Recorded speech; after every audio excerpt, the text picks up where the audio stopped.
كان كلما كان الإيمان أقوى والعمل أصلح كان الخوف أكثر وكلما كان الإيمان أقوى والعمل أسوأ كان الخوف أقل والأمن والاغترار أغلب فاعتبر ذلك في نفسك وفي غيرك تجده بينا.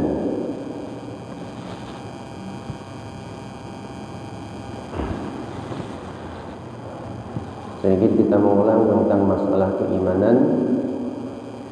Ketahuilah bahwasanya setiap iman itu bertambah. Setiap kali iman itu bertambah kuat, maka amal kita akan tambah baik dan al-khawfu akbar dan tambah takutan. Ini ciri-ciri orang yang beriman. Ciri-ciri orang yang beriman ini takut lawan Allah Subhanahu wa taala dan amalnya banyak. Rajin beramal, rajin beribadah, rajin taat, dan dia merasa takut kepada Allah Subhanahu wa taala. Takut apa? Yang pertama, takut kalau amalnya akan diterima oleh Allah Subhanahu wa taala. Takut sholatnya tidak diterima, takut bacaan Qur'annya tidak diterima, takut sedekahnya tidak diterima, takut sholat sunnahnya tidak diterima, padahal orangnya rajin sudah beramal. Nah, ini ciri-ciri orang yang beriman itu seperti itu. Jadi ada serta merta ketika kita beramal yakin dan sudah amat pasti diterima Allah Taala. Jadi semakin tinggi keimanan kita, maka rasa khauf dan khawatir, takutan lawan Allah itu semakin tinggi. Dan takut juga akan kematian, tambah takutan. Takut meninggal dalam keadaan su'ul khatimah. Berharap dia akan meninggal husnul khatimah. Dan takutan benar pokoknya. Kalau Allah ambil ajalnya dalam keadaan su'ul khatimah. Ini ciri-ciri orang yang beriman. Ya, qanwanul alamah, simbol-simbol keimanan adalah takut kepada Allah Subhanahu wa taala. Jadi seberapa besar takut kita kepada Allah Subhanahu wa taala itu menunjukkan besarnya keimanan kita kepada Allah Subhanahu wa taala. Apalagi di zaman akhir ini banyak yang meninggal dunia itu dalam keadaan mendadak. Banyak orang meninggal dunia secara kasat mata ada sebabnya. Pagi sehat, kawalan kepandiran, berkumpulan satu kelompok dengan orang tersebut, tengah harinya sudah meninggal dunia. Dan ini banyak. Memang itu kata Nabi SAW, di akhir zaman ini banyak yang meninggal dalam keadaan fuji'ah, mati dalam keadaan mendadak kebanyakan. Jadi semakin banyak yang meninggal dalam keadaan mendadak berarti menunjukkan kebenaran hadis Nabi SAW yang beliau sabdakan 1400 tahun yang lalu. Dan bahwasanya hadis Nabi SAW tidak beliau ucapkan kecuali bersumber dari wahyu Allah Subhanahu wa taala. Pasti akan terjadi apa yang beliau ucapkan itu. Dan sekarang pun sudah banyak kejadian. Nah, jadi kita harus waspada, selalu antisipasi dalam keadaan ini. Memang dalam segi hal baiknya, orang meninggal mendadak itu kebaikan dan kelebihannya itu kadang menguyuhi keluarganya. Ini antara kelebihannya. Cuman perlu diketahui juga ada efek negatifnya, ada resikonya. Resikonya apa? Dikhawatirkan kita meninggal dalam keadaan mendadak itu kan tidak ada persiapan sama sekali itu. Kalau orang meninggalnya diberikan Allah sakit dahulu, ini kalau persiapan taubat, persiapannya melunasi hutang, persiapannya bermaaf-maafan dengan tetangga, dengan sahabat, dengan kawan-kawannya. Tapi kalau orang mendadak, apakah dia sudah taubat? Apakah sudah lunas hutangnya? Apakah sudah meminta rela, minta ridho kepada kawanan, sahabat, tetangganya? Nah, ini yang perlu kita waspadai di situ. Maka oleh sebab itu, karena yang namanya kematian dan maut itu selalu mengintip dan mengintai kita. Kita kada tahu kapan kita meninggal dunia dan di mana kita meninggal itu rahasia Allah Subhanahu wa taala, dan dalam keadaan apa kita akan meninggal dunia pun kita kada mengetahui. Kenapa ini dirahasiakan oleh Allah Subhanahu wa taala? Tujuannya supaya kita selalu siap untuk menghadapi kematian ini. Supaya selalu siap dalam keadaan apapun. Jadi kapanpun dicabut roh kita, nyawa kita, kita sudah siap menghadap Allah Subhanahu wa taala. Siap dengan ibadah kita, siap ketika kita sudah bertobat dengan Allah, siap yaitu dengan kita sudah melunasi hak-hak yang berkaitan dengan manusia. Jadi kalau kita sudah diambil Allah, nyawa kita dalam keadaan itu nyaman. Kada ada lagi tanggungan dengan manusia.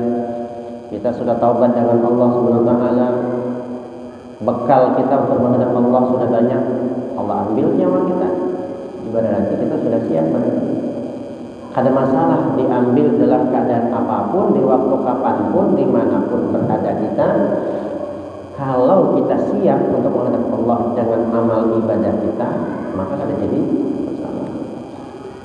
Nah, yang kita kejar itu yang seperti itu. Yang kita usahakan ya dalam keadaan ketika kita diambil roh, nyawa kita diambil oleh Allah, kita sudah siap menghadap Allah Subhanahu wa taala. Maka selalu berdoa kepada Allah Subhanahu wa taala, ya Allah, janganlah Engkau ambil nyawa sebelum Engkau terima taubatku ya Allah. Itu satu. Dan yang kedua, janganlah Engkau ambil nyawaku sebelum aku selesaikan hak-hakku dengan manusia ataupun dengan hamba-Mu. Yang ketiga, janganlah Engkau ambil nyawaku ya Allah kecuali Engkau dalam keadaan ridho kepadaku. Dan yang terakhir, ambillah nyawaku ya Allah dalam keadaan husnul khotimah. Selalu meminta kepada Allah Subhanahu wa taala yang seperti itu. Karena sangat-sangat mengkhawatirkan kalau sudah meninggal dalam keadaan suul khotimah, meninggal dalam keadaan kada baik, itu ngalih. Bakalan disiksa di alam kubur, bakal susah di padang mahsyar, apalagi nanti di akhirat tambah susah. Apalagi kalau meninggal dunia tanpa membawa iman, tanpa membawa Islam, meninggal pada iman, keluar dia daripada agama Islam. Nauzubillah min dzalik.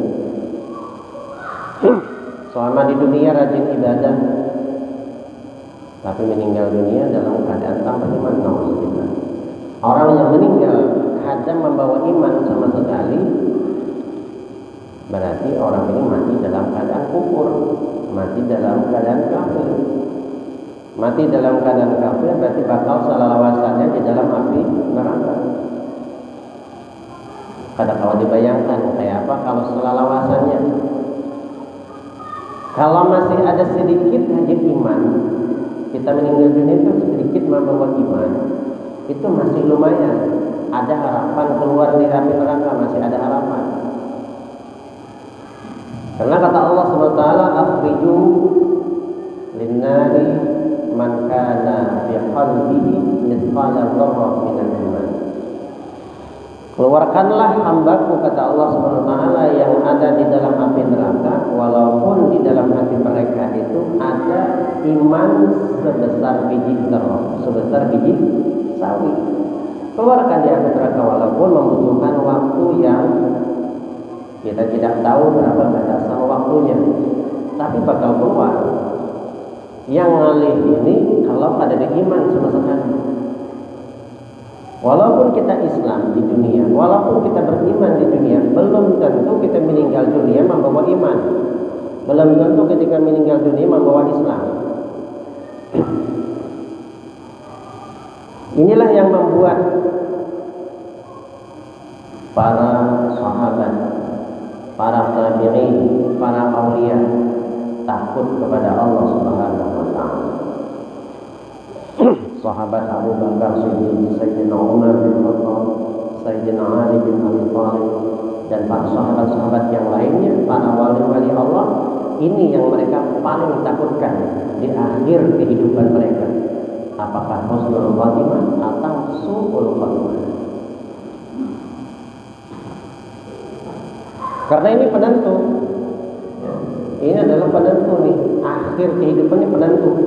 Bahagia atau celaka kita nanti kehidupan sesudahnya.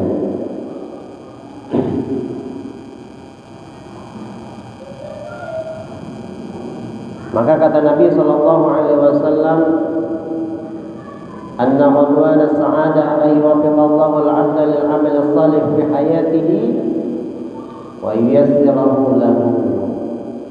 Alamat ataupun simbol kebahagiaan kata Allah Subhanahu, kata Nabi sallallahu alaihi wasallam, bahwasanya Allah memberikan taufik kepada seorang hamba untuk beramal saleh di dalam kehidupannya dan dipermudahkannya untuk beramal saleh.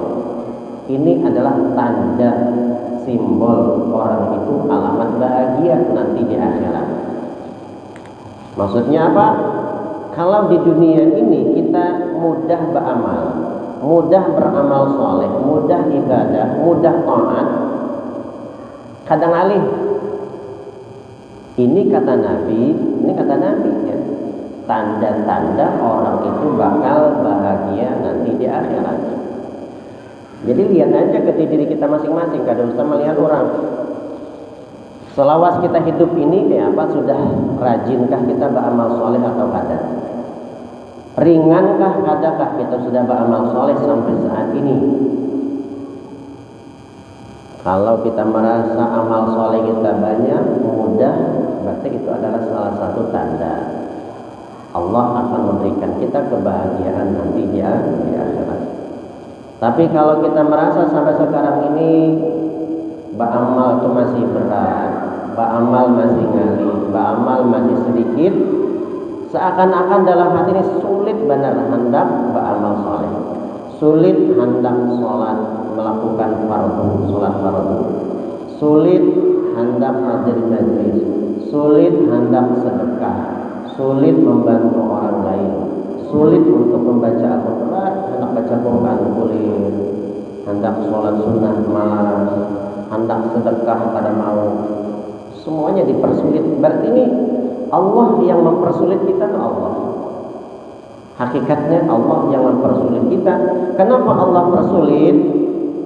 Karena Allah memang hendak mengulahkan tempat kita, yaitu tempat celaka, yaitu tempat celaka itu adalah di neraka. Ketika Allah sudah menyiapkan tempat kita adalah neraka, na'udzubillah, maka di dunia ini pun dipermudah untuk menuju neraka itu. Sudah dipermudah, ulahkan Allah sudah mengulahkan jalannya nih.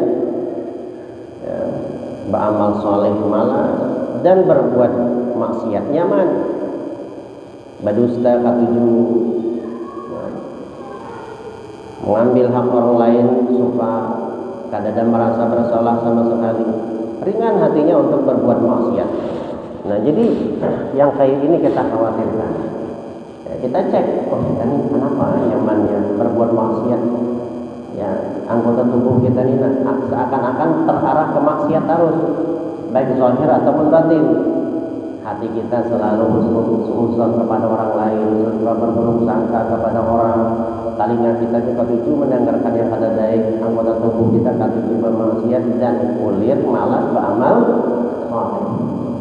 Yang kita khawatirkan adalah ini adalah salah satu tanda cara Allah Allah sudah menyiapkan kita neraka di akhirat. Nauzubillah. Karena itu kata Nabi, kalau Allah sudah siapkan kita surga, maka di dunia ini Allah sudah siapkan jalan untuk mudah mengarah ke surga itu. Ya, sembahyang kada pernah ketinggalan, bermaksiat dijaga oleh Allah SWT daripada perbuatan maksiat. Walaupun terjerumus juga kepada perbuatan maksiat, inya segera diberikan Allah untuk bertaubat kepadanya.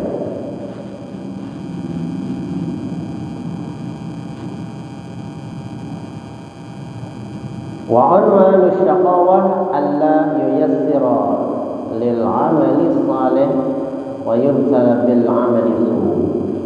Dan simbol-simbol celaka, simbol orang itu akan masuk ke dalam neraka, tanda-tandanya di dunia, alla yuyassira, Allah persulit untuk beramal saleh. Nah, jadi Allah yang mengulah kita tuh ngalih ke amal soleh itu Allah. Karena memang tempatnya sudah Allah siapkan yang pantas untuk orang yang tadi bermaksiat. Wa yubtala bil amali su, dan Allah uji dia dengan amal-amal yang jelek, amal-amal yang kada baik, amal-amal yang maksiat. Qala Rasulullah sallallahu alaihi wasallam, i'malu fa kullun muyassarun lima khuliqa lah. Man khuliqa lil jannati yusira li amali ahli jannah, wa man khuliqa lin nari yusira li amali ahli nar. Rasulullah sallallahu alaihi wasallam bersabda, ketahuilah, kata Nabi, i'malu, kerjakanlah, gawilah, lakukanlah apa yang engkau ingin lakukan. Maksudnya hendak bagawi maksiat gawi, hendak berbuat taat gawi. Tetapi ada sambungannya, faqulun muyassarun lima khuliqa, dan setiap sesuatu itu kata Nabi dipermudah oleh Allah Subhanahu wa taala terhadap apa yang Allah akan ciptakan untuknya. Man khuliqal jannah, barang siapa yang diciptakan untuk surga, yusira li amali ahli jannah, dia akan dipermudah untuk beramal amalnya ahli surga. Wa man khuliqal nar, dan barang siapa yang memang dia diciptakan untuk neraka, yusira li amali ahli nar, dipermudah untuk beramal amalnya orang ahli neraka. Apa amalnya orang ahli neraka? Ya kata juga maksiat, kata juga melanggar larangan Allah. Amalnya ahli surga kata juga ibadah, amalnya ahli surga kata juga taat, amalnya ahli surga hatinya selalu berhusnuzon, baik kepada Allah maupun kepada hambanya. Nah, ini adalah sebagai evaluasi untuk kita semua. Kitalah yang bisa menentukan seberapa besar sudah ini. Sampai saat ini presentasi kebaikan dan keburukan kita masing-masing sudah punya polanya, sudah punya gambaran. Oh, sampai saat ini ulun masih sembahyang, masih bolong-bolong, sembahyang masih malas, sembahyang masih berat. Maka kalau sudah merasa yang kayak itu, maka segeralah untuk kembali kepada Allah mumpung umur kita masih ada. Jadi jangan ditunda. Jangan nunggu umur sudah 50 tahun, 60 tahun hanya rajin ibadah. Ya kalau umur kita sampai. Dan untuk saat sekarang ini banyak juga yang muda-muda meninggal, itu banyak. Jadi meninggal itu mati kada harus menunggu tua. Meninggal kada harus menunggu sakit. Banyak yang ada sakit meninggal, dan banyak yang masih muda juga diambil oleh Allah Subhanahu wa taala. Artinya ketika kita diberikan kesempatan oleh Allah untuk taat kepadanya, laksanakan, jangan menunda-nunda. Kalau kita menunda-nunda, maka sampai kapanpun kita tidak akan bisa untuk melakukan amal tersebut. Karena apa? Karena menunda amal soleh itu termasuk daripada godaan syaitan, termasuk daripada politiknya iblis. Kena aja benci iblis ya. 1 bulan lagi yang taubat, nikmati dulu dunia. Ain aja di iblis untuk taubat ya. Kawannya kena panjang aja umur. Ini politik iblis ini. Jadi kalau kita tahu mati iblis, karena sudah sampai sebulan ditunda lagi oleh iblis, kayaknya gini iblis. Ya, nyaman dia taubat, Allah semua pengampun. Ya, kapanpun kamu bertaubat akan diterima oleh Allah, dimanapun kau, yang penting sungguh-sungguh jadi iblis. Kalau Allah mau pengampun, kenapa harus sekarang taubat aja? Akhirnya tunda lagi, ya, tunda sampai mati akhirnya kada sempat taubat kepada Allah. Sampai mati akhirnya kada tagawi nih amal-amal ibadah. Sampai mati kada pernah hanya melakukan dan melaksanakan sunnahnya Nabi Sallallahu Alaihi Wasallam. Sembahyang duha kada istiqomah, sholat malamnya kada pernah tagawi. Padahal kita sudah mengetahui fadilahnya, fadilah sholat duha. Ya, orang yang istiqomah melakukan sholat duha, maka nanti di surga dia akan dipersilahkan oleh Allah SWT untuk masuk ke pintu duha. Nah, jadi di surga itu namanya pintu duha, bab duha, pintu duha, khusus untuk orang yang istiqomah melakukan sholat duha. Ada pintu puasa, ada pintu sedekah. Jadi kalau semuanya digawi, sedekah digawi, puasanya digawi, sholat sunnahnya digawi, pokoknya segala macam amal ibadahnya digawi, masuk pintu surga yang mana? Min ayyi syai'in, ya, min ayyi babin sya'a. Inya masuk ke pintu manapun yang dia suka. Terserah aja. Hendak masuk pintu puasa, boleh. Masuk pintu duha, boleh. Hendak masuk pintu taubat juga boleh. Karena semua amal ibadah kebaikannya gawe. Jadi kada rugi mengamalkan seluruh apa yang diperintahkan oleh Allah Subhanahu wa taala, dan paling tidak ada sunnah-sunnah yang kita istiqomahkan. Sholat duha, kalau kada mampu sholat duha, sholat malam. Kalau kada mampu sholat malam, sholat sunnah yang lainnya. Kalau kada mampu juga sedekah, istiqomahkan. Karena masing-masing ini kalau kita kerjakan dengan istiqomah, itu nanti akan membantu kita dan dia akan memberikan syafaat kepada orang yang melakukannya. Dan ini pun akan mengenalkan sunnah-sunnah Nabi yang kita gawi dengan cara istiqomah, akan mengenalkan kita kepada Nabi Sallallahu Alaihi Wasallam. Ketika kita nanti di pada mahsyar mengaku kita adalah umat Nabi, tandanya apa? Oh, tandanya suka sholat duha. Tandanya apa? Oh, ketujuh sedekah. Tandanya apa? Ketujuh sholat malam. Ini yang Nabi akan mengenal kita. Kalau kada ada tanda sama sekali, sholawatnya kada ada, ya, mengerjakan sunnah Nabi jarang-jarang juga, kada pernah istiqomah. Jadi Nabi mengenal kita tuh dengan cara apa? Sedangkan hamba Allah di padang mahsyar itu miliaran, jutaan miliar orang.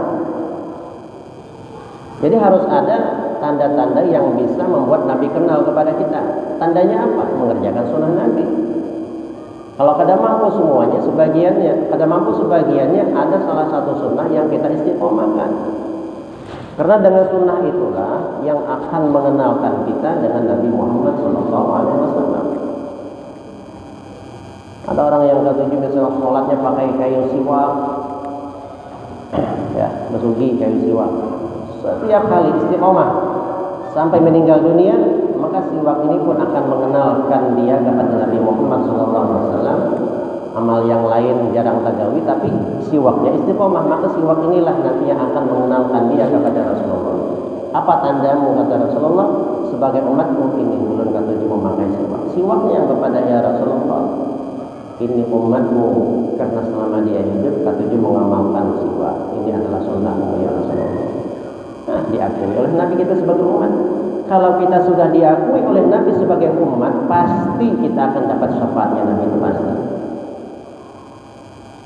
Tapi kalau kita walaupun hidup sebagai umatnya Nabi, tapi nanti di padang mahsyar tidak diakui oleh Nabi sebagai umatnya, kayak mana dapat syafaat? Kenapa jadi kada dapat syafaat? Kenapa jadi kada diakui sebagai umatnya? Karena sunnah-sunnahnya kada pernah kita jauh. Jadi Nabi kada mau mengenal kita kalau kita sebagai umatnya Nabi Sallallahu Alaihi Wasallam.